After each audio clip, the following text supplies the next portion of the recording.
Welcome to my show, my podcast, Selflationship. It's a must. I'm so happy, I'm so excited. This is our live show, my first live show for this month, and you're gonna be really excited about this person I'm going to introduce. But first, I wanna let you know that I am the host, and I thank all of you guys for viewing. Just kick back, relax, and let's do this. So I have the honor of introducing to some of you guys and presenting to some of you guys a person. He's a producer, artist, rapper, everything. He's in movie cast, he does everything. So I'm just gonna go straight forward, and I'm gonna introduce to you Mr. Gregory F. Hutchinson, better known as Big Hutch. And he has a few other titles, which is gonna be great, but introducing to you Gregory F. Hutchinson. How you doing? What's up, fam? How you doing, we KT, good, man. Thanks for having me on, brother. Oh, man, thank you, man. Tell you what, I know there's like 100 podcasts that goes on in America right now. Well, out here, actually, but you chose mine, man. I appreciate that, man. Whoa, man. Thank you. I'm glad to be here, man. All right, yeah, we're just going to relax and we're going to just do our thing. Let's get it. All right, I like that. He said, let's get it. All right, so first of all, who is Hutch? Who is Gregory? Talk to me a little bit about who you are. You know, professionally or personally, I mean, they're all one and the same. Well, let's talk personally right now, okay. Just personally right now.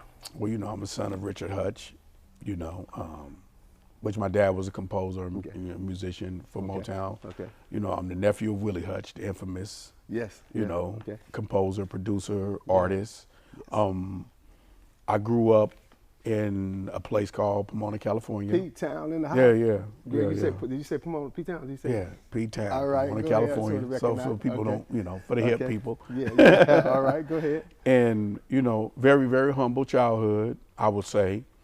But I grew up, you know, around nothing but, musicians, writers and composers. So that's where I get my music vision from my pops and my uncle.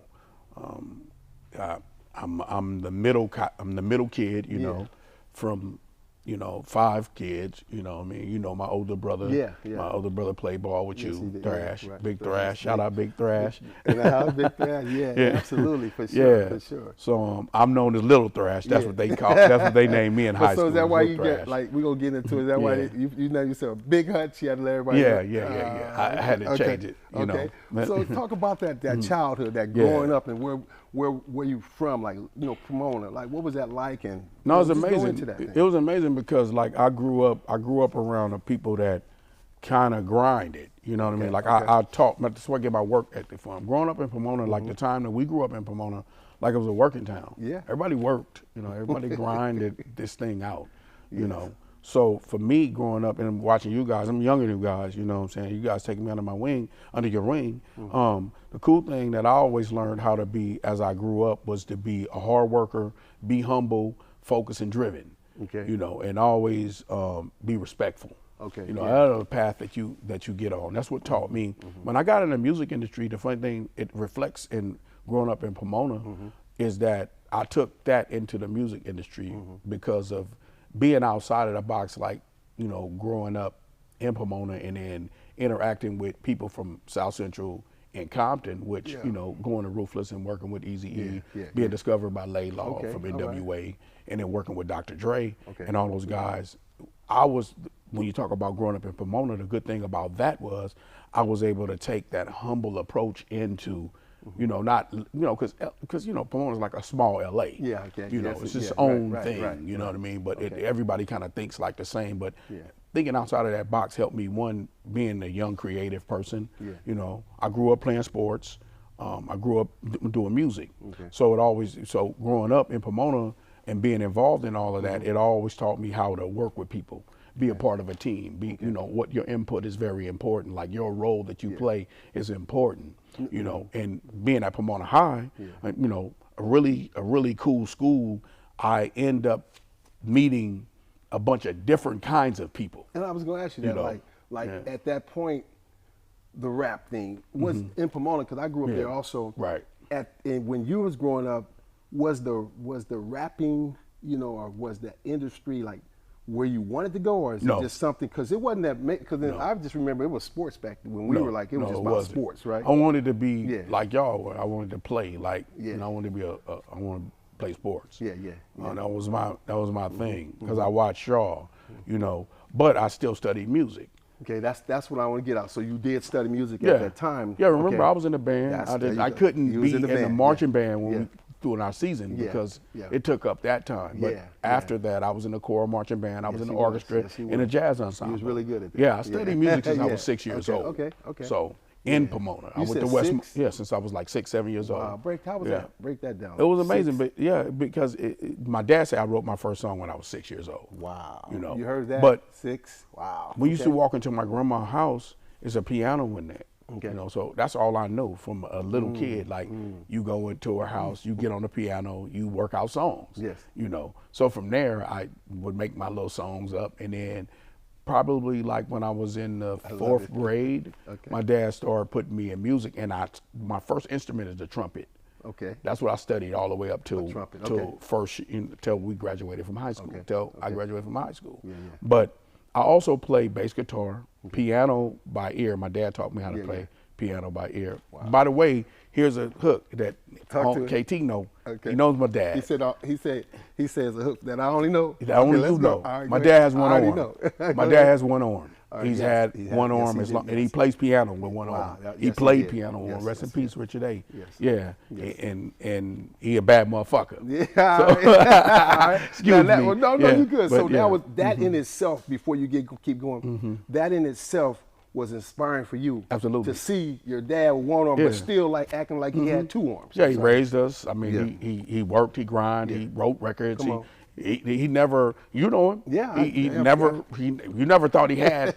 You never know him from not having the other arm. You would think he had 3 arms. And he whoop your ass with that one arm too. Okay, go ahead. I love it. Now we live. We go ahead. This is it. You know what I mean? Go ahead. So so I think that those and combinations to all those things made me want to be either an athlete, because my brother, y'all play, and we were all close. The thing I think that's really cool about growing up in Pomona, come on. Everybody who hung out together, everybody who went to school together were very close. It's not a metropolis. It's a nice sized city, but it's not a metropolis. So everybody we all know each other's cousins and brothers and sisters and so on and so on, right? Our parents hung out together. The kids hung out together like that, right? I got you. So that's another thing. It was a close knit. Yeah, where we grew up, it was close absolutely, knit. Yeah. But I noticed something, and you probably can hit on this also. Regardless of the direction of any of us, we all had some direction that we wanted to take. That's right. You know what I'm saying? Talking about a role, whether it was a rapper, whether it was a singer, dancer, football player. And that's basically where, that gave you the itch.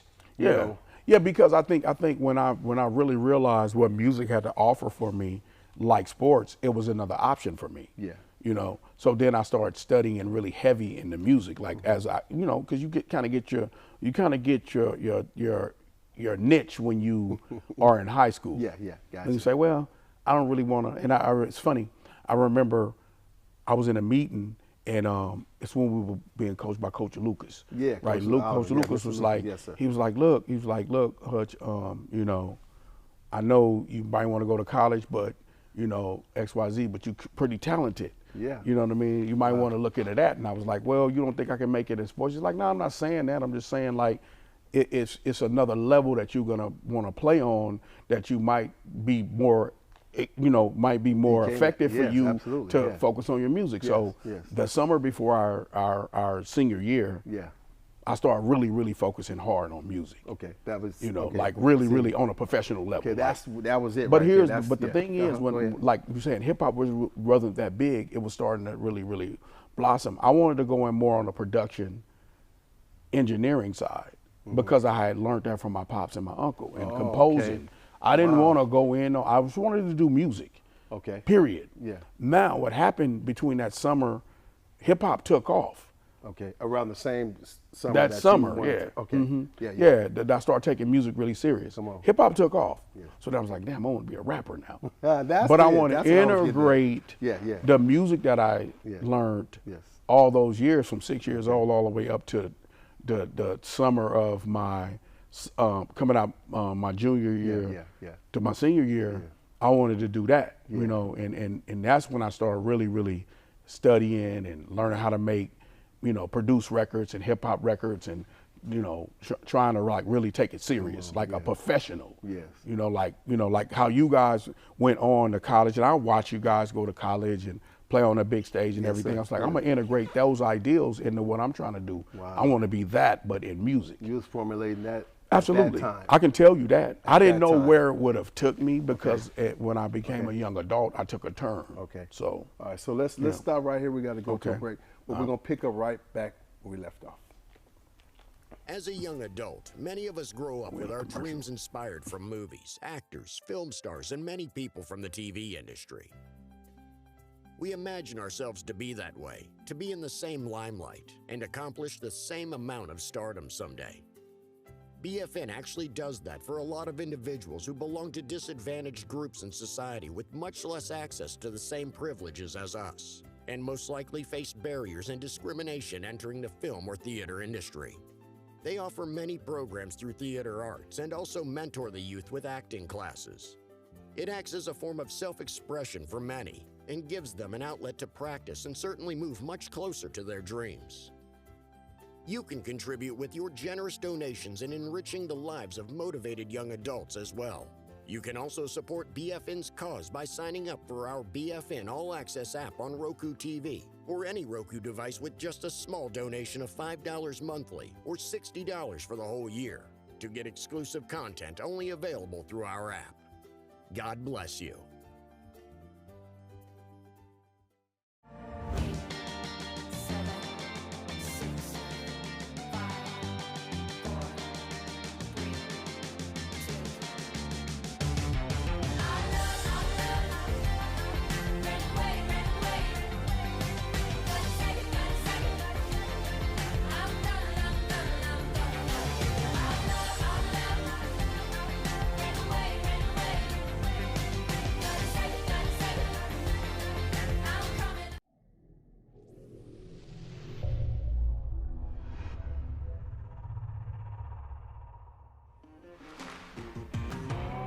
Welcome back to Selflationship is a Must with Mr. Gregory Hutch. Hey, so we're gonna pick. Let's go right into where we left off. Okay. About now, you see what you want to do. You want to be that rapper. Now, where does it go from there? Well, you know, it kind of takes a turn because you know, when you get out of high school, you growing up in a city where you have all these dreams and to be this big rap star or musician, and you got to get out there and grind. You know, getting on that grind was probably where it took a turn, and I won't say it took a turn for the worse because it took me into being in the streets, the hustle life, you know, have to do what I had to do to survive, basically. So when you was on that road to pursuit to happiness, that's when it took a turn. Yeah, so, which the dream became a nightmare. Okay. In a sense. No, because that's what it's about, grind. But go ahead, you mentioned the word grind. Because growing up where we grew up at, it's not all these outlets. Like we don't, you know, it's a long ways from Pomona to Hollywood, even though it's right that's there. What I was gonna say. Where did you have, how'd you do that though? You know, that's where it was. Yeah, because what happened in that situation was, once I got out of school, I tried the college thing. Didn't work out. That didn't go well. Came home, looking around for something to do. Then start hustling with my partners. How long was you in college, may I ask you? Like just a couple of semesters, like trying to do the football thing. That's fine. It wasn't for you. It wasn't for me. No, it wasn't. Okay. And then every time I would like break away, I would see my partners driving their fast shit, living their best life, right? I want to do that. You know, the book thing right at this moment. I want to do that. Exactly. Right. Okay. So, you know, just like a lot of us in the 80s, a lot of us in the 80s, the crack era happened. There was a lot of money in that. And we went that route. You know, me along with my brother Ant, you know, Ant Stewart, DJ Chaos. He was me and him, we actually started being really serious in high school, doing music. Me, him, and our friend Sam. We all started doing music at the same time, on a serious level. On a real serious level. You know, where we were doing shows and putting together real demos and shopping it, but we hit that wall. Right, okay. So me and him started hustling together, heavy. When you say hustling, just grinding. Yeah, just well, go, no, we let's get this street thing. hustling, whatever it takes to make some money. Okay, I feel I'm just you. being honest I with feel you. you. This is my testimony. That's all right. You Go know, ahead. so whatever it took for us to make some money. Okay. In the process, we bought Kevin Gully, rest in peace. Yes. You know, we bought Kevin Gully in, you know, and started working with him, and we all were hustling together. Yeah, Be honest. We were working odd jobs, hustling on the side, sell a little this, sell a little that, sell a hat, sell a cap, whatever, you know what I mean? That kind of thing, you know what I mean? Whatever it took. Yes. So maybe about a year in of doing that, we really started stacking our money up. Okay.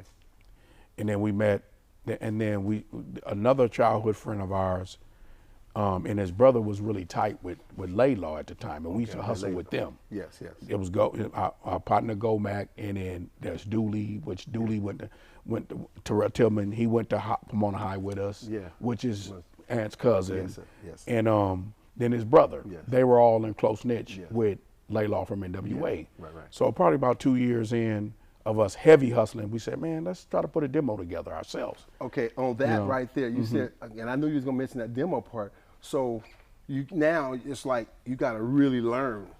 You gotta learn where we want to go.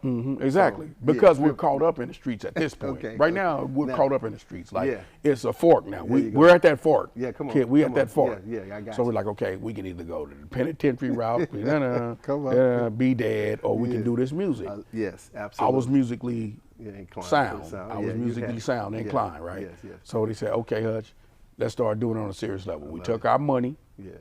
Started going to top-notch studios as good as we could. Wow. Did that for like 6 months. Okay. Wow. Came up with the best demo we could come up with. Right. Dooley and his brother E ended up taking a tape to Gomac and Laylaw. Okay. Then they took it to Eazy and Dr. Dre. Okay, so and that's huge. And that was the beginning of Ruthless Records. That's when they were developing Ruthless Records. The only thing was out was Straight Outta Compton had just hit heavy. It had hit heavy, and Eazy Does It had hit. Yeah. And then they had the JJ Fad record out, which was, you know, shout out to JJ Fad, Rialto in the building. All right, yes, you know, that hit hard. Okay. And then they had the NWA and the Posse record, but it had the, you know, Eric was still kind of out of the trunk. Yeah. To be honest, he hadn't even got his Eazy-E. For those people who don't know, I don't want to just say Eric because he's my friend. Rest in peace, Eazy-E. He hadn't really got his legs up under him as a label. So when him and Laylaw were really good friends, so they were scouting, trying to figure out what they wanted to do other artists, not spinoffs of NWA at the time. They really want, so they signed Doc, they signed the DOC, shout out to DOC, they signed DOC, they signed Michelle A, then they signed Above the Law. Okay. We were the last group that they signed to build the label, you know, around. So that's how it happened. And it happened, that turn that I took, Kid, you know, I say this, that God is everything, because that turn that I took, thought it was a dark turn, it actually was the light. Love it. It actually was the light, bro. You went to the light. Yeah, it actually was the light. That dark tunnel I had to go through actually brought me to who I am sitting on this couch today. Wow, that's deep. That's deep. I think if I'd have just kept struggling playing football in college maybe, or doing this, or trying to do that, I never would be sitting on this couch and people say, hey, you did this, you're legendary that in the music, you were able to do this, these doors open for you for taking that dark turn. But I think the best part is that I realized that what I was doing was a dark place. And I wanted to be out of it, and I would do anything that it took to get out of that dark place. But in that dark place was what? Just turmoil per se? Yeah, absolutely. Everything that you tried to do. People dying around you. Come on. All that. People dying around us. People going to jail for it's guys that we used to hustle with. When we signed that deal with Eazy-E in 1988, they just getting home now. Okay, I see what you're saying. Okay. So that's how bad it was. Some of them didn't make it. Some of them are dead. The things that we were doing weren't healthy for a young, productive person. Okay. You know. Now back to, so you mentioned demo tape. Because it sounded like it was an easy thing to walk in there and just say, here's a demo tape, you guys just listen to it. Is that easy, or to get it through the right people to get you where you want to go? Yeah, it's more of, in this game, it's more of who you know. There you go, okay. Not what you know, because we took it to my uncle and my pops, and they said, are you crazy? Yeah, really? We're not taking this to Motown, because it was reality rap. So okay, it was okay, reality go ahead. rap. Okay, It we was, talk it was about that. hardcore. Sure. It was Yeah. it was about what we were going through. Yeah, See, we come on. took that and Come on. made that our testimony. That's Like right, we took what we was doing and put Yeah. it on. Come on. You know, our record was wrote, you know, in a dope house. Oh wow. Yeah, Living Like Hustlers, our first record, which we have 2 #1s on it. Wow. It's gold, on its way platinum. It sold like 200,000 units in 1 week, you know, and it was written in a dope In a spot. dope. Wow. Yeah. It's the record that delivered us to have a good life, that we can able to raise kids and send them to college. And, Is that you know right? what I mean? Okay, yeah, that's so, yeah, so no, it wasn't easy. It was not easy. It was fortunate to get into the right people's hands. It was fortunate that we had a high school friend of ours Come on. that knew somebody that knew somebody that knew somebody. everybody. You know what I mean? I love it. And that's how it got, Okay. and it got there. But I mean, that chance is we're from Pomona, so Yeah. we all from, so that's a once in a lifetime thing. That's a 1 in a million Yeah, shot. exactly. To be honest, and put it like this, I'm gonna give you a little, because you just alluded to it. Come on, talk to us. You said, look, Tell the world. back then rap wasn't nothing. Okay. So y'all was probably looking at me like, he doing what? Yeah, see, He don't but- make no but- money. but you let know me what I mean? say- no, and I no, can let me- tell you, not in a bad way, but y'all Right. knew I was talented. But Well, yeah, but here's the thing though. So I went off to college. Right. So I found out that you went into the rap game. So I was like, well, cool, okay. Right, 'cause But you I know a my lot of- background, Yeah, because I yeah. know your background. Yeah. But when you hear the other people say, hey, rap, that what he doing? You know, Right. I would just say, stand Watch. by. Stand by, right? So It's gonna stand land. by. So here we go. So Yeah. now look at us now. But anyway, yeah, that's good. So it got into the right people's hands. yeah, but it So, wasn't. It's yeah, not yeah, easy, yeah. like you said. No, it's not easy. not It's easy. really Yeah. the fortunate. The Yeah. stars lined up. Yeah. And I will tell you the best thing that we end up doing it the right way. Yeah, okay. We didn't cut the corners on doing a demo. We Yeah. went to the right studio, so when they heard it, we paid attention to writing the right songs, Yeah. the right formula, Yeah. had the right idea Come on, man. to do the whole thing. Yeah, so, but so that's that self-relationship moment that that I put together here. It's all about like Hutch and his people, pretty much. Right. Big Hutch has something in his heart. Right. He wasn't going, and no matter how it looked, how dim it looked, he kept going. No matter what, he kept going, and that's like self-discipline.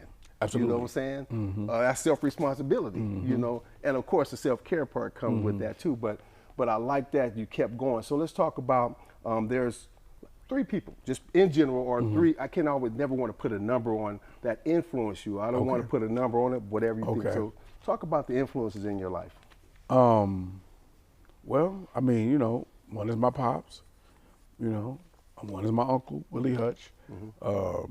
And then there's a whole cast of a whole bunch of people, Yeah. like I told you, you know. Yeah, come on. You influenced me. Oh, You know, wow. I watched you, you know, from when I was a baby, basically. You know what I mean? Watch you turn into something that I'm very proud of and that I aspire to be, you know, a successful person where I'm from, you know, because we don't have those examples. Right. So, right. and I'll Thank tell you you. a I story. appreciate that. I'll tell you a story that happened to me Okay. between my sophomore year and my junior year. Shout out to Edna Cartwright. Yeah, Because one of our high school friends. Yeah, yes, sir. Yeah. She told me one day I came to summer school and my head was down, and she was like, "Get your head up, boy. You don't walk around with your head down. You a black man. Come on. You Oh, supposed shit. to every time you walk around, you a king. Yes. You look people straight in the eyes. You don't look, you know." And from there, that kind of gave me my swag. I ain't gonna That lie. I part. don't Edna want to say I owe Cartwright. Edna no Shout money, out but to- yeah. I love Edna. I don't want to say I owe her no money, but that kind of Look, gave me it's the Hutch coming. swag. It Yeah, kind of gave yeah. me that. Okay, Kind of yeah. gave me that Cold 187. Like, It kinda I can gave, do this. Everything you see me do, I go back to one, which that's when Wow. Edna Cartwright told me. Wow. Hold your head up, Wow. stare in people's eyes, Wow. let them know you're standing Come tall, on. 10 toes down. Come on. No matter You what. know, that's one of my biggest That's influential things that happened in my life, dude. That- I those will tell words. you that. Yes, that's Yeah, awesome. from a black woman. Yeah. She ain't no light skinned. Yeah, She ain't. I know we know Edna that. Black. Yeah.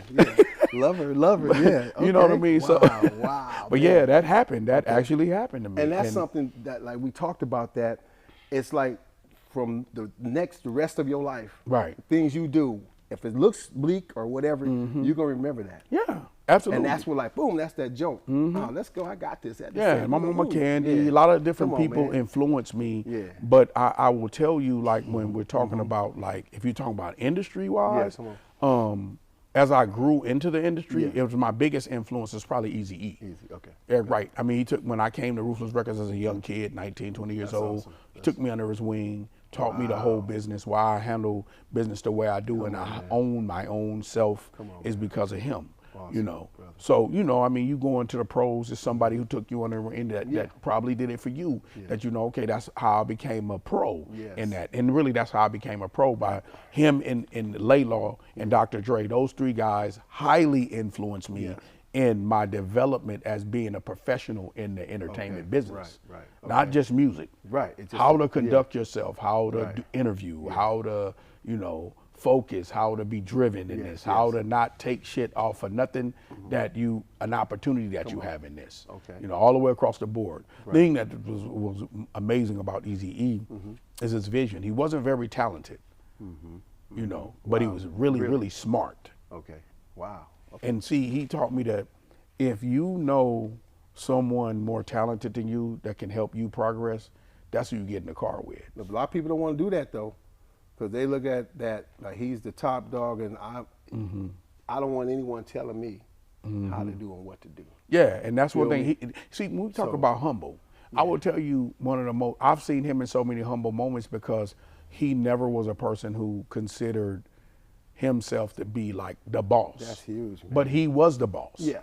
And the reason why I say that, he used to always tell us, he's been like, look, man, we're gonna always be all right because we got Dre here, we got you here, we got all these great writers, Doc, Ren, we got KMG, we got Gomac, we got DJ Khaled, we got all these great young writers here.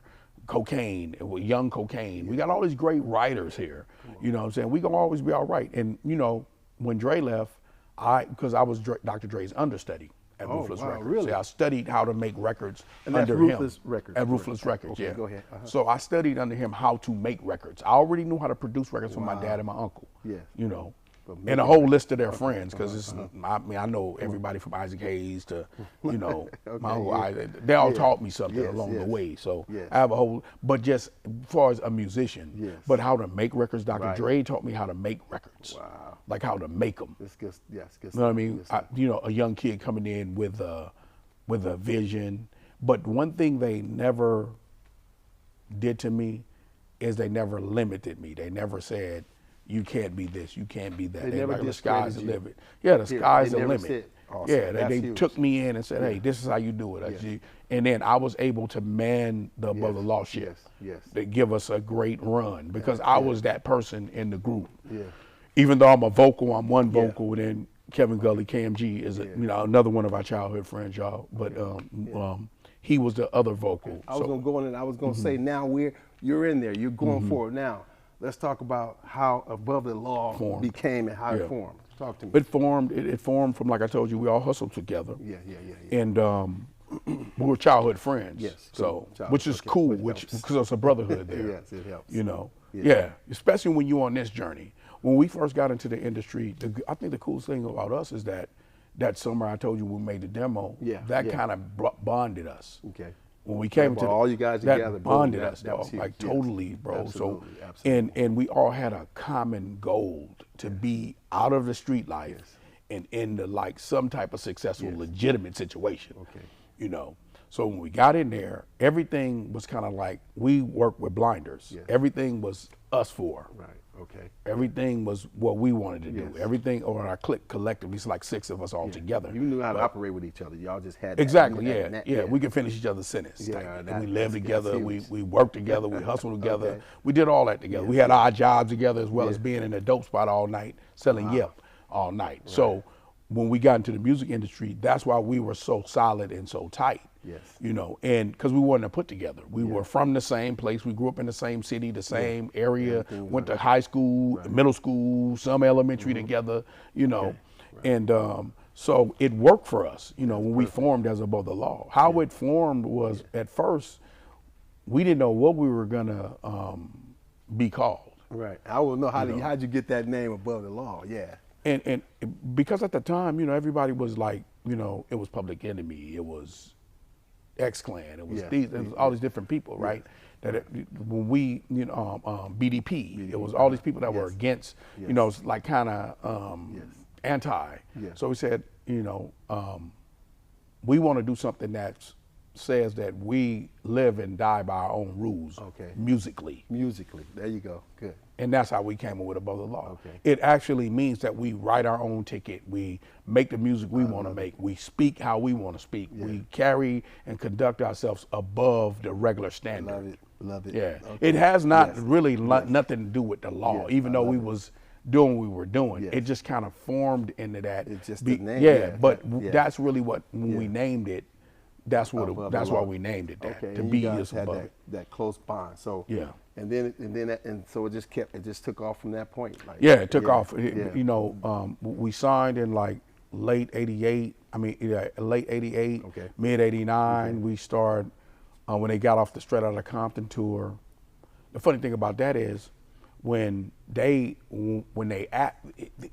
go back to the demo part, okay? Okay, go ahead. When they actually got the demo, it took maybe about 8 months to like really get on. Okay. It was so bad that we was hustling so heavy, and so Eazy-E and Laylaw called us off the road. He said, "Hey man, I'm hearing something foul. Y'all out there wilding, throwing wild parties, selling dope." He said, "How the hell I'm gonna sign y'all and y'all gonna be in prison in the next 6 months?" So they had us come out on the. He said, and Easy got on the phone and said, "Hey man, just cuz, just come out here and let me show you how this shit really work, man." You know what I'm saying? Okay. So we came out on the Straight Outta Compton That was tour, Eazy-E and we said that. Okay, He's like, yeah. "Hey man, you know, just come out here, man. I'm gonna show you how it really work." Because I was a cocky young dude at that time. I was like, "Hey," I said, "Check this out, man." I said, "Man, look, if you ain't getting us money like the money that we checking on the streets, you playing." Like, "Nah, I'm gonna show you what it's really like, man. Just come out here." So we came out on the Straight Outta Compton tour. Great. That was it. We it, came off that tour and was like, "Man, shut that spot down, shut that spot down, shut Yeah, that spot okay, down." okay, It's that's time to what's go. up. And then Come he on. signed us, and then Come on, man. and then we started working on Living Like Hustlers, Okay. the actual. But I had Living Like Hustlers probably 75, 85% done. All me and Dre went and done is we end up bumping it up to bigger studios because we went to 16 tracks in 8-track studios developing the sound. Okay, right. And then Epic wanted, you know, we signed to Sony, which was Epic at the time. They wanted it, they wanted me and him to collabo it. Okay. So collab me just wanted me and Dre to together, do it together. Okay, because he was named on the contract to actually be the head producer over me. I was still understudying. Yeah. So he was like, "Oh, so we went in, we took all my crates." Back then we digging in the crates, if y'all don't know, you know, we dig in the crates and find like loops and beats and shit like that. And so I brought my whole library in. Yeah, come on. And we reproduced Living Like Hustlers. Come on. Because it already was produced. Okay. And then we did a last song, which is Finale with NWA. And then we wrote, me and Law wrote a record called Freedom of Speech. And then me and Dre did one record called Kicking Lyrics, which is record. I wrote Kicking Lyrics at Pomona High. Wow. I wrote Kicking Lyrics at Pomona High. Really? I wrote that in Back high then? school. That in Murder Rap. Oh, wow. Yeah. Well, the summer after I graduated, I wrote Murder Rap. But Kicking Lyrics, that's from high school. I wrote that in the 12th grade. Wow. Yeah. Okay. Yeah. So, yeah. all right. So So those we- records. yeah, so those that's records. huge. So when to take it when we first came in, now that record dropped. Murder Rap dropped in '88. Yeah. The winter. The winner. Okay. Living Like Hustlers dropped in 1990. Yeah, come on. February. Come on. The top of the year. Yeah. 2 number ones on it. Wow. Come on now. Say it Okay. again. Number one. Now, mind you, I Come just on. said this is a 2. Wow. This is from '87 Yes. to '90. The hustling. Yes. To Yeah. there. Come on. You know what I mean? Yeah. Now we topping the charts, doing this. We end up getting a guest appearance on. We all in the same game. Yeah. With all the West Coast All Stars, everybody from MC Hammer to, and we had a record out. Okay. But this is how you show you that light that came on. Come on. Man, it was on us. That was shining it. bright. So the You lights know, was on. And, we on and our now let's go. now we on Arsenio. We on all that. So The dream come the true. now. dream The came dream true, came fam. true. Yeah, like really full Yes. circle too. Come on now. Come Bro, on now. you know what's funny? Like the way me and you grew up. Yeah. And my brother and our sisters, and you know, shout out to Vimp too, man. Yes. Yeah, shout out to A-Dub, man. Yes, yes, you know, those are all the people in our Yes. super circle. Yes, sir. Rest in peace, Sean. Yes, You know what I'm saying? yes. You know what I'm saying? And all those all our people we grew up with, went to church together, all of that, right? Yes, sir. So it's funny when I got into that situation, how all those things and having that fellowship arms you, because when I got the Ruthless, we practice the same thing. Right. Becoming a family, becoming a circle, becoming the best of homies. Yes. Get really grinding it out together. Right. Kind of like our mentality of when we grew up. I'm pretty sure you took it to the NFL the same way. Yes, yes. Because that's how you grew up. Yes. We grew up being involved with who we're involved with, is what I'm saying. That's awesome. You know, Okay. so that worked in our favor, man. You know, coming from where we came from, it worked, bro. Right. I can't even lie. Yeah. You know, I don't think I would have had the journey that I have if I didn't grow up the way I grew up. And that helps. Okay, so we're going to return. I will go to a break, but we'll be back at you. Come on in, where the prices are always great. Superior Carpet and Design Center, doing everything from carpet to countertops and everything between. Need a kitchen remodel? Call Superior. Need a simple remnant for a living room or bedroom? Call Superior. Full bathroom remodel? Call Superior. Don't settle for the handyman around the corner. Call today for a professional to do it right. 310-216-2900. Superior Carpet, Flooring America, making homes fine one floor at a time. Superior. I used to hate my voice until I found that it's my gift. I've been stressed out, broken down from all this baggage that I lift. Too afraid to shoot my shots. Too afraid that I might miss. But if I don't accept my journey, then my life's a wasted trip. I remember times and reference every blessing I never prayed for. Mama broke down when times were hard, so we just prayed more. The thought of leaving hurts you, but still my own dreams I can't ignore. I promise to make you proud, but I can't stay and fight an endless war. For every time I saw my mother's tears, I worked hard to not upset her. To the haters that rather keep you down than try to rise together. To the folks that couldn't make it out but always hope for better.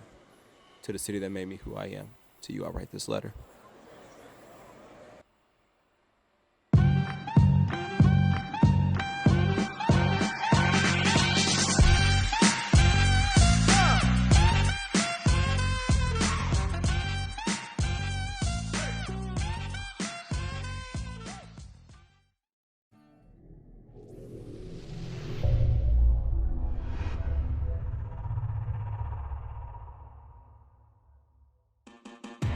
Welcome back to Selflationship is a Must. Mr. Big Hutch from Above the Law, the rap group. I'll take it. All right, so yeah, we're gonna flow right into it. So we're gonna go right into the questions. Okay. So, what did you hear anything like if I was to ask you if there was something that you heard about the rap industry, what would you have done differently? If say anything negative that you heard about the rap industry, but you kept on pressing forward, and that would stop a lot of other people from getting into the business or the industry. Well, the pie in the sky concept, I think, Gotcha. when you get there, once you get in the mix, Yes. That's when the work starts. Okay. You know, Right. a lot of people think once they ink a deal or they get in a position to make a hit record, possibly, that the hit is made. You know, that was my biggest hurdle, probably, learning how to actually make something that's gonna withstand the test of time. Right. You know, Okay. when you thinking oh yeah, I'm the shit, I made it, it's all good, and then you hit that wall. So that's what I'm talking about. So once you hit a record or album, what have you, your expectations from others go up, and now you got it. Like it's on a record label, you got to keep popping. You got to keep writing, right? Yeah, Am I right absolutely. about that? Yeah, because and I think the best thing I learned in that part that I thought it would be hard, but here's the catch. My engineer told me this, Donovan Smith, and one of my engineers, I have two, Mark Palladino and Donovan Smith. They engineered NWA, Above the Law, all the stuff at Ruthless, right? Ruthless Records. Yes. And he told me, he said, look, when you first started making records, like I was kind of in a slump, as a producer, not a slump like that, but just not knowing where I wanted to go with the next record.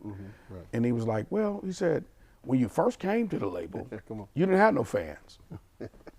Go back to that. Go back to that.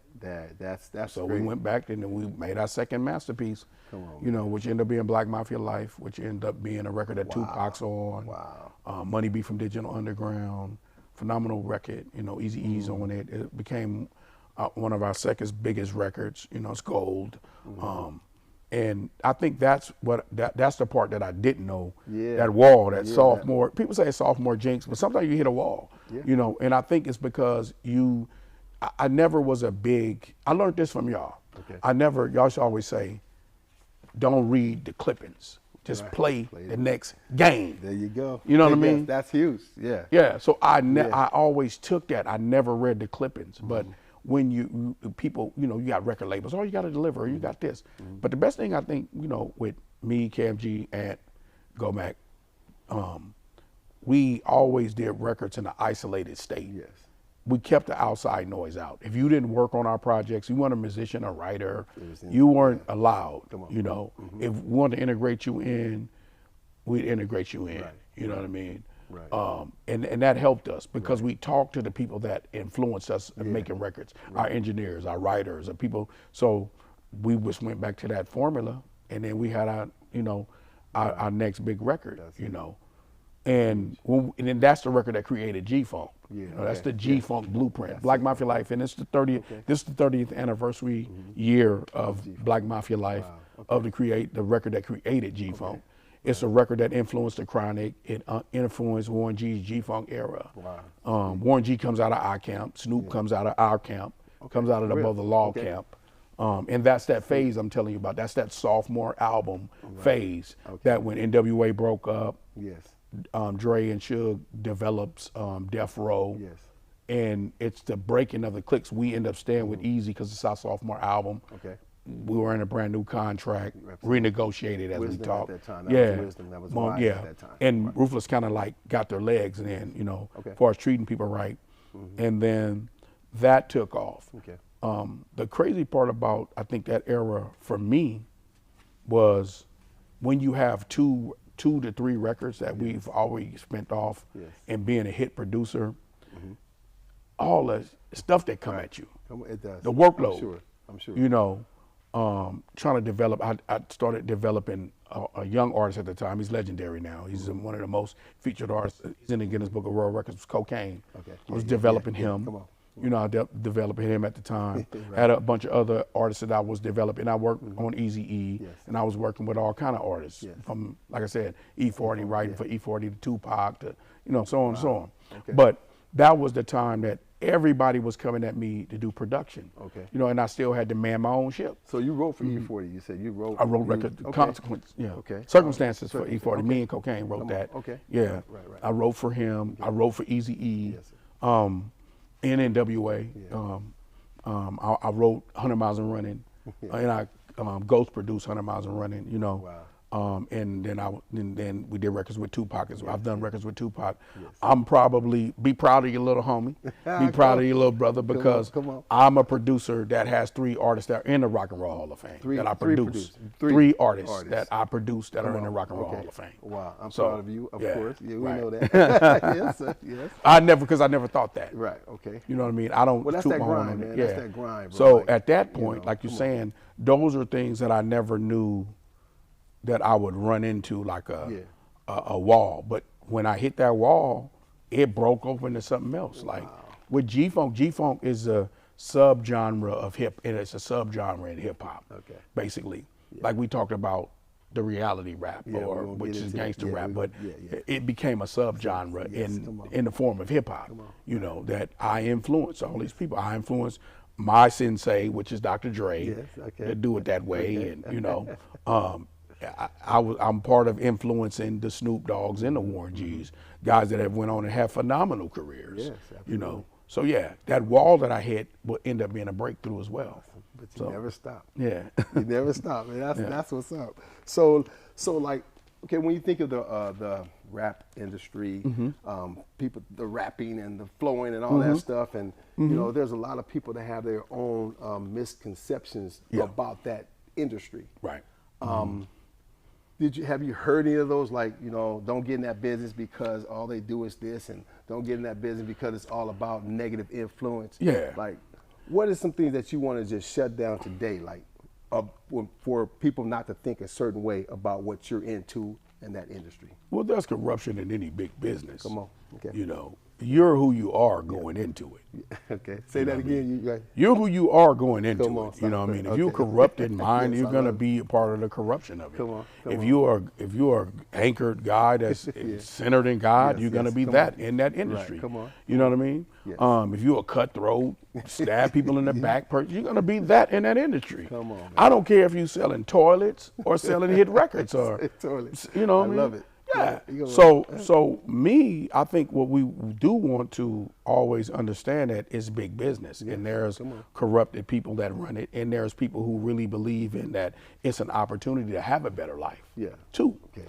You know, I think like with hip hop, what hip hop gets the bad rap on is that this is what I saw as a young artist coming up in hip hop. Come on. I see nothing but us in it.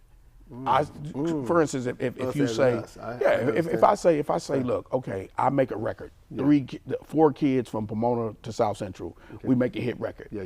Well, when we go to that record label, it's owned by a black guy. All of his producers are black. All of his writers are black. Come on. Okay. Most of his executives are black. His promotion team is black. Right. Wow. Okay. And this is the hip hop. You're not gonna go to a pop label and walk in there and 85% of the people in 1988 is black. Teachers, come on. That's doing everything. Right. Now I can go to Def Jam. It's the same way. Yes. On the East Coast, I would go to Rap A Lot. It's the same way. I would go to Loop Records. It's the same way. In this era, all those labels were predominantly ran and controlled by black people. Yeah. Come on. Because some young kids out of the projects, off the block, out of the dope spot, out of wherever they came from, made a record, and now all these people get employed. Yeah. Come on. Teach The us. only people, Come on, the teach only us. people that wasn't us in it was like, now it's great because we got a lot of young black filmmakers and young black producers. Yes, that's Back then we didn't have that because that was a whole different side of the game. But the making of the music and the promotion of the music, ain't no white kids going by Crenshaw High and promoting NWA. Those are black kids doing that, and they getting paid to do it. You know, a young Doug Young running around, black as me and you. A young Scotty D running around, black as you and me. You know what I mean? Sean, all them dudes. Them dudes, they got employed by hip hop. The DJs got employed by the industry of hip hop. Yeah. Come on. So for it to get the bad flack that it got back then was wrong because it gave people platforms, it gave people opportunities to monetize themselves. Okay. Most of the record labels, and we all know this, most of the record labels that came up, they had to press their own records, sell them to the swap meets, out the trunk, and then Sony showed up. Okay. After that. When I'm telling you about a demo, I had to take a demo to an independent hip hop label. Oh wow. Okay. A drug dealer started. Wow. I couldn't took that record to Epic straight direct. Come on. Okay. And that's how it was all around the world. Yes. So when people give that, I think the biggest misconception that it's a negative path that we go down. It's a negative, it's never been a negative thing. All I've seen it do is employ people. Right. You know, the messages back then were conscious messages, but sometimes they were edgy because that's the era we come from. We don't come from the sugar-coated era. We don't come, and we all got backlash from it, saying and speaking on things in a reality-based place, you know. And I think that's wrong. And another misconception that they get, oh, it's the devil, it's this. It's really a group of small hats that run everything. And if you ain't with the small hats that run it, you ain't getting on. Ain't nobody praying over some hip hop record. And man, it's if you in with the small hats and cutting a check to the small hats, you own popping. You know what I mean? I'm just being real. It ain't no, because it's people I've never seen it. And I've worked with people on the highest level in this. I've worked with people at the highest level. They understand what I'm saying? I hear you. I hear you. Okay, go ahead. That if I told you I seen it, I seen it. Okay. For us in the business part. Right, okay. But I know with radio, I know when it comes to like, if you're not funded properly and can take care of the divine counsel of people that run the shit, you're not going to be involved in it. Right. Okay. And to me, to take the credit away from particular artists, because we grew up in an era in hip hop, and when we were making hip hop as young kids, you know, we weren't on the radio. So how did we become legendary? How can okay, if you look at the movie Straight Outta Compton, how can a group of kids from Compton put something together and make a blockbuster record about their life and have that much impact without any radio. Wow. That means that didn't exist like that. Right. They were highly successful. Yes. That, you know, NWA was considered like, and from when we were growing up, it's like the Beatles. You know what I mean? Yeah. So how could you get that? Right. How could you get that success without any radio? Now when people mix it up, they say, oh, well, such and such is used because of Illuminati. And, well, how did these people do that before this? How do I got platinum records on my wall from 1990 that never was on the radio? That wasn't on the radio. Right. Come on. Yeah. So you have to be careful. Like I tell people, it is people in the industry that believe in the devil. Come on. It's the people in the industry that believe in God too. Yes. Come on. Yes. And that's any industry. Any, right. So we can get down to it, man. Okay. It's all good. Now let's break down real quick. Let's break down that misconception of gangster rap. Okay. Now I learned something from you today, and I didn't know. I'm gonna let you go into it, but you know that gangster rap. Most people always think, okay, gangster rap, they rapping about this and that. But I know the difference. I know it's not about gangster and doing bad things. Right. But a lot of people need to know about this gangster rap versus just regular rap or whatever. Right. What's up with that? See, corporate created the label gangster rap. Okay. It really was reality rap. When we first totally formed everything at Ruthless, it was about what was going on in the neighborhoods and what was going on in actually the crack era. Yeah. Like it was kind of like street reporting what was going on. Come on. When it started taking off really, really big, like from what Ice-T was doing and what BDP was doing and, you know, Eazy-E and WA, and it's before when they started taking off and really getting legs up under everything for us on a corporate level. Wow. Go ahead. They had to frame it in a box. They couldn't just, because that's the selling thing. You know, everybody want to create the Dorito bag. I say they want to create the Dorito bag. That Dorito bag, I love it. So if you say in the beginning, it was a bunch of rap stuff came out. Okay. Now you have a form that's kind of that's about like the base of reality. Now you have Above the Law, NWA. You got all these different artists that rap this certain way of reality rap, which we never said it was gangster rap. We never got on MTV or BET and said gangster rap. Just tell the people gangster rap, before they labeled it, it was reality rap. It was reality rap. Go ahead. Yeah, because we wasn't saying we even though we said if something happened for us gangster politics in the hood, we didn't have a label for it. We were rappers. Right. When we walked in the store, when you walked in the store, you were in the rap section. Come on. Now all of a sudden one day you walk in Tower Records, or Music Plus, or I know a lot of people know. That's our day back. The Warehouse, and whatever. Music Plus, it's a section that says gangster rap. Wow. Overnight. Wow. Now here's a hook. Two Live Crew and Above the Law's first records are the two records that had the explicit lyric sticker on it. Straight Outta Compton didn't have it. Okay. BDP records, all them records that had all the shit on it, they didn't, all the cuss words on it, they didn't have it.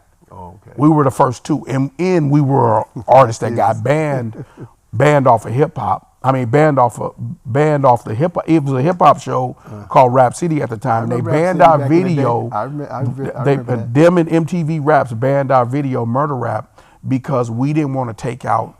I had committed a crime, and we didn't want to take out the Eazy-E. Dre and Law went and paid off a judge in the video. It's a plot to the video. Gotcha. That's how I beat the case. The record was called Murder Rap. It's the #1 record. Right. But that controversial thing happened. It made the record go #1. Oh, wow. So, but to go back to what you're saying, when you looked at the landscape of what was going on, for people to be like, oh, they're rapping about this. Was it not happening? Was people not selling crack? Was people not gang banging? Was people not having a hard time in America? Okay. Yes. Was it police brutality? What? Come on. Okay. So what did the gangster rapper do? Make it happen more? It was happening before the gangster rapper. Teach us. Before he was labeled the gangster rapper. What did happen before? It was happening in '74. It was happening in '82. Yeah, come on. Okay. So now it's the gangster rapper fault. Right. I mean, it's really just reality rap because see, rapping, when people say, oh, rap and hip hop. Yeah. BS. It's the same thing. Wow. rap is the vocal of the culture of hip hop. Teach us. Come on. It's how you do music in hip hop. But how do you identify as graffiti, breaking, rapping, this, that, whatever elements are, right? Okay. Right. But that is the element of it. So how can you say it's different? Yes. Wow. It is no difference. Okay. It's no That's clear. difference. That's Trust plain, me. That's plain and clear. It ain't no different. It ain't no plain- different. The that's plain it's just clear. content, like whether you rapping about pimping, Okay. political stuff, whatever it is, it's still the same. It's rapping. It's hip hop. Okay. And if it's to a beat with a rhyme on top of it, think about it. The 50 year of hip hop. This is the 50 year of hip hop, right? The Grammys, they try to honor 50 years of hip hop. Well, we remember a time where they didn't even want a rapper on the Grammy grounds. Wow. If you got nominated for a Grammy back then, guess what they did? They bought you your Grammy in private. They told the people that you won and didn't want you at the award show. Is that right? Yes. Okay. We call it, our circle of people call it the Jim Crow era of hip hop. Okay. Very Yeah. That's what we call it. And that's any rapper. Yes. That wasn't it later on in the game. Now where y'all seeing Cardi B there and Future and all. Look, if them people made records when we was making records, they wouldn't have been invited. Unbelievable. Because right now, if you listen to music right now, it's about sex, drugs, and rap and roll. Wow. For real. It's wild, Jack. Okay. It's way more wilder than us. Okay. Okay. You know, because you got to realize we were censored. We were played after 5 and overnight. Yeah. We were mixed showed in overnight or college radio. Okay. Now you got mainstream radio talking about sex, drugs, violence all day long. Okay. Yeah. Yeah. So to cap it, I think sex, drugs, and killing still go on. So I think the young guy that's rapping about it, he's rapping about, look, oh, looking out my window, oh, they selling drugs. Okay, yeah. Oh, she getting high. Yeah. See, people got to be careful. KT. Yeah. The artist is only talking about what's going on. Okay. He ain't making it up like a Harry Potter book. Come on. Come on. You said the Harry Potter. He not making it up like Harry Potter. No, I don't want to, Harry Potter, no plug on your show, Yeah, I but know what you're saying. he ain't saying it because Okay, of that, I fam. hear you. He's saying it because he's looking out his window. He said it because he's living That's that what life, okay. or his homies is living that life. So let's real quick. Let's failures. Okay. Failures in your life, and did you learn from any, or if you had any failures? And Yeah, I did. You know, in the process, I involved somebody in a business that I was doing. Okay. And it ended up landing me into the federal penitentiary. Wow. So in the middle of my Didn't career. know- okay. In the middle of your career. In the middle of my career. Yeah. Wow. At the height, basically. Yeah. Okay. I was doing a company. He wanted to become a partner with me. Things happen. And we were getting a little greedy on the side. Okay. And I got lumped into his indictment. Okay. I didn't want to. Yeah. I didn't want to say was nothing. what it was. I didn't want to say nothing. You- So they said, since you don't want to cooperate, did your thing. you're going to go through that green door right there too. And it ain't money on the other side of it. Right. But So- you learned from that. Overall, Yeah. you just learned from it. Yeah, I and mean, period. to Like, me, going away at that point in my life, I was probably, one of the most sought for. At the time, I was vice president at Death Row. Wow. Vice president. Yeah. Death Row, vice president. Okay. Yeah, Death yeah, Row, yeah. vice president. Okay, go ahead. Yeah, because I love it. transitioned from I love Eazy-E's it. liaison. Yes, go ahead. I hear And you. I hear you. Suge used to work. He used to be management, and he used to be head of Yes. head of a group of us in security. He had us. He had DLC and Above the Law and cocaine. He handled us, Yeah. and then he started doing management. And then when they left, I became Eazy-E's liaison. huge. When him and Dre fell apart, Yes. and he went down, he wanted me to help him and Reggie run the record label, but he was behind bars, so I was kind of like his role while he was behind bars. Okay. And that transitioned me into like getting my executive chops. Gotcha. You know, I ended up doing the biggest record that Tupac has put out until the end of time. I was music supervisor, and I produced like 5 records on there. Wow. Okay. But I was the executive at Death Row at the time. Okay. And what happened was I had befriended this cat and put him in my business, and we was doing some little side deals, and we ended up getting hit upside the head. Okay. And it that's a failure to me, because at that point I was on my way to being a real bona fide executive. Right. Got you. You know, Okay. and what I learned from, and to tell you what I learned from it, it broke me away from, because I didn't know where Death Row would end up. Okay. I would have never wanted to hang around to see him losing the label. Yeah. I would never wanted to hang around seeing him being at major odds with Dr. Dre, you know, because Dre is one of my closest friends. Yeah. And so I learned that sometimes what's for you is for you. It kind of, the creator kind of removed me from that situation. Okay. I was removed out of that by that ordeal. Okay. So, and I learned from that, you know, as I grew as me as the individual in it, you know, you have to still be whole. Yeah. You know, so I came home, I looked at everything like it is. I didn't want to be in a particular industry the way I was in it. Okay, so that. You know what I mean?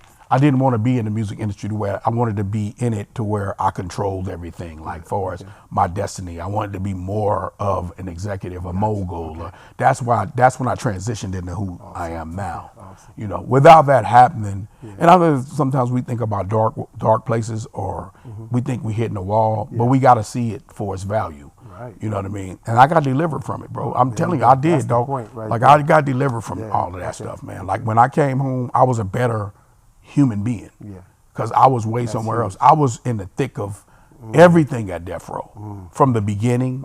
You know, you know, Suge would come out to my mama candy house and pick me up when they were trying to develop. Trying to develop Death Row. Okay, awesome. You know what I mean? So I'm from the beginning when him and Harry Oak, when they put the money up, him and my brother Dub put the money up, and all that in the beginning. You know, so the way it landed, the way it ended up, him going to prison and him. I wouldn't want it. I'm glad I was removed from that. Yeah, KT. Awesome. I'm serious. You know, and it made me be a better person. So all those tools that I learned from Eazy-E, and rest in peace, Laylaw, rest in peace, Eazy-E, I learned, and shout out Dr. Dre, all those things I learned from collectively him, Suge, and all. It made me be able to run a business how I run it now. Awesome. To look more into like ownership now, like, and not be, I want to be a part of the industry, because a lot of people want to be a part of the industry, but that's a word. Okay. You know, that's a word. That sounds like it opened your, like what happened opened your eyes, gave you a broader perspective. Exactly, because people say the industry, but the industry is just a word. If I sit up and say, okay, I'm gonna produce a film, I'm in the film industry if I produce it or Sony produces it, because I'm selling a film. Yes, come on. It doesn't matter if I put it up on my platform or I take it to Sony and they put it up on their platform or Netflix or whoever. Wow. You know what I mean? Yeah, so that's what that time to think like that is what helped me. Absolutely. Yeah. Okay. So at this time, we're gonna go to a break, and when we come back, we will take some of your questions. For Mr. Big Hutch, and it's up to him if he wants to answer, but we'll see you back here shortly.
Welcome back to Selflationship. There's a must. Back with Mr. Big Hutch. I call him Mr. Big Hutch. Yes, sir. I appreciate you, man, for just taking this time out. So moving forward, what's on deck for you? What's next? Where can just talk to us about that? What's next? It's a few things. I'm finishing the first season of The Black Godfather. scripted series. Okay. Which is going to be on my own network, MusaTV.net, on my own streaming network that I developed already. Okay. And then also I have my own podcast show. Well, me and DJ Gomac have Above the Law TV. It's popping right now. Yeah, we're shooting it. Yeah, yes, it's now though. Yes, But it's out okay, now. go Yeah, ahead. you can find it within like a couple of weeks, like Okay. everywhere. Okay. And then I have within the I have 2 albums that me and KMG done and DJ Chaos done that we're putting out there called Forever. They're the Forever series. It's Volume 1 and Volume 2. Gotcha. The first album is is like 10 songs that we done that's never was released. Okay. And then it features cocaine as well. Okay. And then the second one is an anthology album with some new songs in it. And then it's we're doing a documentary and a book to it, Above the Law book. Wow. So yeah, Wow. that's gonna take up most of my time. And then I'm developing a bunch of artists and that type of thing. That's okay. That's where it's at. But I'm really more into doing the business thing. Like I'm developing a company along with my son, right now. So that's gonna be amazing as well. So Say a little bit about that. So your son, talk about that. He was a ball player as well. Yeah, go He ahead. went to college and he's finished Yes. with college and he's getting into the entertainment business. He's I love it. slash mogul. See, what the cool thing I'm doing with him is that I'm teaching him every aspect of the business first. That's huge. He wants to be. He's like me. He want to be a producer first. Yes. But I told him be all of it. Be the artist. Be a producer. Be the mogul. So I'm teaching him everything. How to produce. How to produce. How to direct film. How to do all of that first. That's first. You Okay. know. So Awesome. so me and him are developing a company as well. Yes. So and that's about it, man. I mean, right now, I mean everything. I got I still have my internet magazine, Rock Boy Honeys, which is an entertainment, music and TNA kind of thing, like Gotcha. bikinis, Yes. urban model, media company. And just things like that, man. I don't, it's time to go, man. It's time to get that kind of money now. You know what I mean? I'm with you on that. Okay. Oh, new cocaine record too. Okay. New cocaine record as well. Yeah, Wow. and a sugar cane record. Busy man. Yeah. Busy man. Yeah. Come on, man. That's what I'm talking about. Okay, so at this moment, we're going to ask, since it's live, we're going to ask these questions that came to, that you commented on and asked through the comments. All right. So we're just going to shoot them, and then, whatever, if you want to answer, answer. If not, it is what it is. I'll say good night now. And I'm just going to read it verbatim of how the question came. Okay, cool. Okay, it says, if you could start again as a 6-year-old, would you choose a career in sports, or would you, again, follow music? I mean, honestly, I would probably do music. Okay. Because music is, to me, more fulfilling, and I could do it longer, than using my body. I can use my mind. I think I'm more of a thinker than I am more athletic. So yeah. Tell the people. I think I'm more of a thinker than athletic. You know what I mean? Right, I love it. I think you got to know what your niche is. Yeah, but yeah. I think I knew that when I was 6. I don't think I was dreaming about being a football player at that age to the degree of wanting to do music. Got you. Okay. Yeah. Well, cool. Good. Okay. Next question is, and you've said who are your current artists you would like to work with? What you said a few, but that you would like to work with, or I mean, probably Kendrick, Kendrick Lamar. Kendrick Lamar. Okay. Yeah, probably Kendrick Lamar, J. Cole. Okay. Those are probably my top two. I mean, there's a couple other people. Yeah. I mean, people I haven't, because you said new. So for me, new. That's what. Yeah. Okay. The next question says, what's something you accomplished that you never thought you would? Like. Oh, shoot. Just, I mean, being a producer that has produced multiple artists that are in the Rock and Roll Hall of Fame. I never thought that I would accomplish that. That's one thing. Yeah. Okay. Yeah. All right. There are many milestones I have. Having platinum records, touring the world. Okay. Yeah. So but that's probably one of the things that I couldn't fathom just doing hip hop. Like I wouldn't think that I would be a part of something that's in the Rock and Roll Hall of Fame. Okay. The next one was, how do you / did you promote your projects? So back then, or just in general? it just says here, probably in general. Well, see, back then, I mean, if you talk about back then, when we didn't have an internet, we basically promoted through the high schools and through college, through the college circuit. So you had to always be prepared to grind. Like when, you know, is when you brought that thing up earlier, you're talking about like, what was one thing you were surprised about? I was like, man, that grind once you get in, like it's crazy because you're not getting radio, you're not getting none of that shit. So you got to really be out there in a van or in a bus, city for city, going to this college, that college, 3, 4 o'clock in the morning doing interviews, that kind of thing. So, you know, in the street teams, you know, what was cool, one time we had a campaign with Living Like Hustlers where we rolled around in like a big armored truck and went through to the record stores and did in-stores with the you know, because usually a lot of those stores were right around high schools. So they would promote that we were coming in at the high schools, and then the high school kids would show up and you have to do in-stores. So that's how we really got it without any radio and got it without any really mainstream venues, you know, and clubs and, you know, just pounding the pavement. That's it. That's how we promoted it. Okay. Next question was, what does success mean to you? What does success mean to you? Personally, or in general, I guess. Okay, success means to what it means to me is when you do something and you are rewarded something for the hard work that you do. You know, and you stay and you played on the highest level. You know, some people kind of you know attribute success to, oh, well, I did this mediocre shit, and then that's success. To me, that's not. Because the people that raised me, I've seen you guys be excellent. So to me, that's what success, being excellent, working hard at something and getting a real true reward from the hard work. You know, now if you want to frame that into like your regular job and maybe you get a great promotion or a raise, that's success. But don't just show up to work and just be the guy that sit behind the desk and do regular stuff and expect to say, oh, I'm a success. Like where? You showed up and you don't even push yourself. You showed up because I'm from around from humble people, but if you won, you won. If you lost, you lost. So to me, success is not losing. You know, success is when you lose and learn how to win and become successful. Yeah, because losing, I was always taught that losing is learning how to win. I like that. You know what I mean? So that to me is success, man. That to me, when you work hard, you lay it all on the line, and you accomplish something from it. Not that, oh, I went out there and made a try like I did. Oh, here you go, a participation trophy. That's not, oh, I showed up. I got a trophy. I'm successful. No, you work for it. Wow, okay. You know? So at this point, what I want you to do is look right in that camera and tell the people where they can find you, your social medias, whatever social media page, where they can find you, where they can follow you. And on Instagram, you can find me at Above the Law Forever. Above the Law Forever. On Facebook, you can find me at Massa Musa, or you can find me on my artist page, Cold187, Cold187um.